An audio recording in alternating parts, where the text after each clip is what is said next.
Hi guys, I'd like to welcome you to another episode of Science Explained, and I would like to say thank you very much. At this stage I almost have about 42 subscribers, guys. Thank you very much for the love and support that I've been getting, and I will ensure that I deliver, guys. Remember, this is for the purpose of assisting your grade 10s, your grade 11s and your grade 12s, guys. And thank you. With so little number of videos, but you've managed to respond with so much love, guys. And I promise that I am still going to deliver up until we get to a point where we understand the theory of your physical sciences.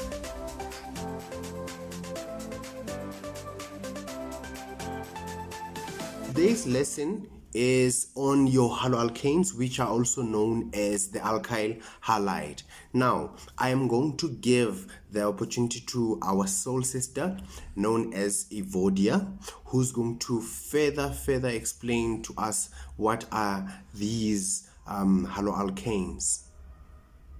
The haloalkanes, also known as halogenoalkanes, are a group of chemical compounds derived from alkanes containing one or more halogens. They are a subset of the general class of halocarbons, although the distinction is not often made. Haloalkanes are widely used commercially and, consequently, are known under many chemical and commercial names. They are used as flame retardants, fire extinguishers, refrigerants, propellants, solvents, and pharmaceuticals. For example, the chlorofluorocarbons have been shown to lead to ozone depletion. Methyl bromide is a controversial fumigant. Only haloalkanes which contain chlorine, bromine, and iodine are a threat to the ozone layer, but fluorinated volatile haloalkanes in theory may have activity as greenhouse gases.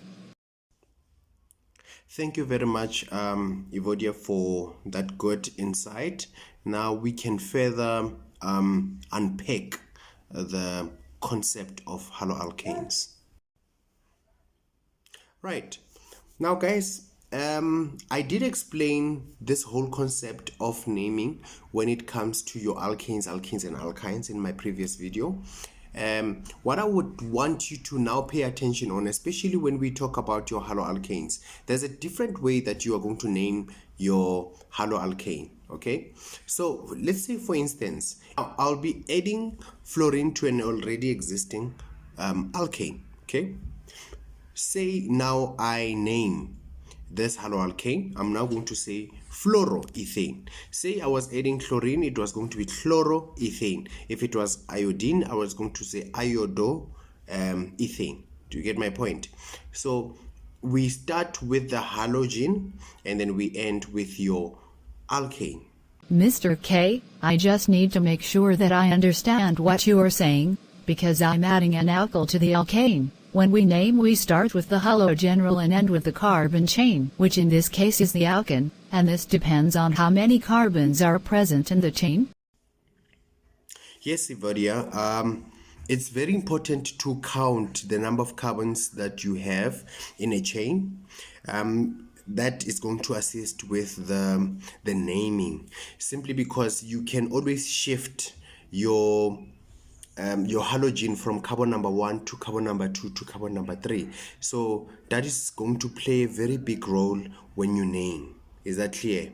So I want you to don't be confused, but pay attention to the fact that you need to know the number of carbons in that particular chain for you to make sense in terms of the name.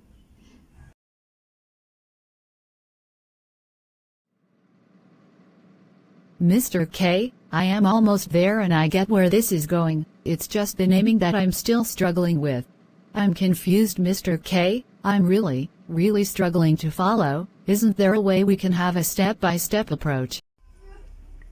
Right, guys, I believe at this moment there's questions simply because we are still not sure of what is what. So I am going to allow Mr. K Jr. to just give us steps in terms of naming, because guys, it's very important for us to get this right from the beginning. We cannot wait up until the last moment and then we figure out that we don't understand anything. Okay, so I'm going to give it to Mr. K to just fully explain what you need to do exactly, step by step. Thank you. Thank you, Mr. Kamalo, for giving me this platform to further explicate and broaden my understanding on organic chemistry. Unlike Yvonne, I actually do my research. Guys, the nerd is saying something. You guys have started again. Can we get back to the program? Anyway, we have rules for naming organic structures. 1. Find and name the longest continuous carbon chain. 2. Identify and name groups attached to this chain. 3. Number the chain consecutively, starting at the end nearest a substituent group. 4. Designate the location of each substituent group by an appropriate number and name. 5.